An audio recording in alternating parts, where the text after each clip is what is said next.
তো আমি আমার স্বামীর থেকে অনুমতি নিয়ে তোমার সঙ্গে দেখা করব।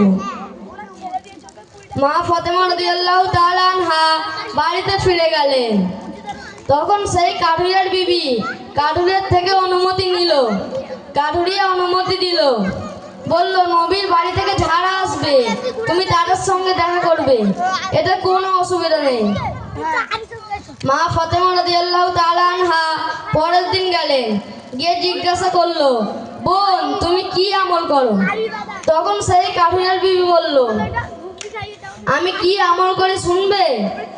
আমি আমল করি, আমার স্বামী যখন কাঠ কাটতে যায়, কাঠ কেটে বাড়িতে আসে, আমি আমার স্বামীর পা পানি দিয়ে ধৌত করে দিই এবং আমার মাথার চুল দিয়ে সেই পায়ের পানি মুছে দিই।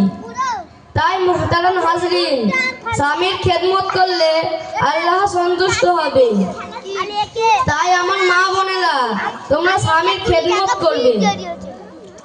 আল্লাহর হাবিব সাল্লাল্লাহু আলাইহি ওয়াসাল্লাম বলেছেন, এক নারী ইন্তেকাল করেছে, সে নামাজ পড়ে, রোজা রাখে, কিন্তু তার স্বামীর সাথে খারাপ আচরণ করে, তার স্বামী তার প্রতি অসন্তুষ্ট। ওই নারী জাহান্নামে যাবে।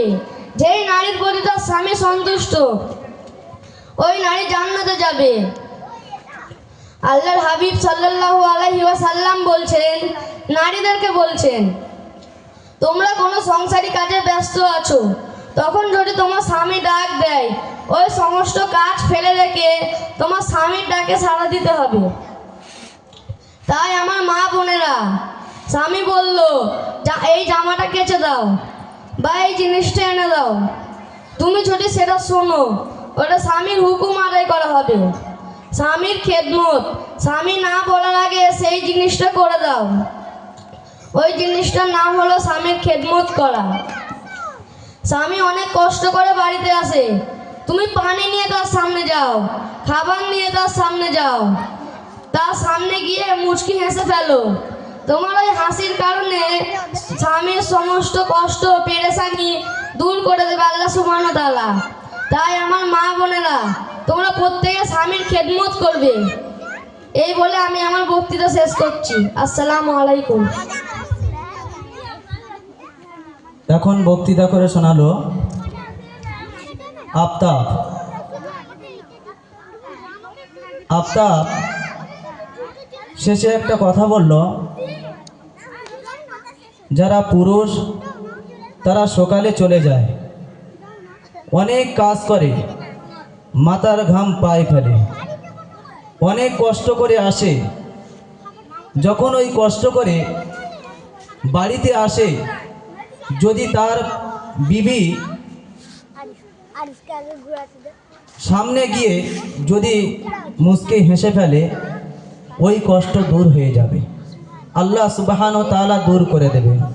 আর যদি বাড়ি এসে দেখে তার পরিবার, তার বিবি মুখটা হাঁড়ি করে আছে, কষ্টই থেকে যাবে। তাই আমার মা বোনেরা, এই ছোট্ট বাচ্চা আপনাদেরকে বোঝাতে চেয়েছেন, তোমরা স্বামীর খেদমত করো। স্বামীর খেদমত করলে তোমরা জান্নাত পাবে। স্বামীর খেদমত করো। মাঝখানে একটা কথা বলেছি যে তোমরা স্বামীর খেদমত মানে স্বামী বলল যেই কাজটা করে দাও, সেটা হুকুম পালন হলো। স্বামী না বলার আগে সেই কাজ করে দেওয়া হলো খেদমত।